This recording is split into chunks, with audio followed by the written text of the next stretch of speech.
Chao. Bien, con aire va tu fiesta.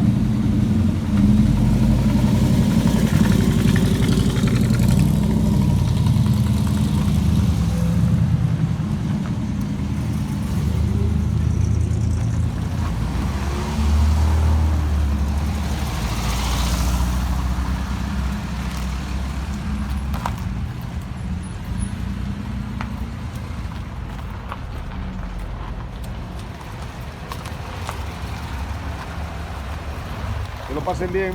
Gracias.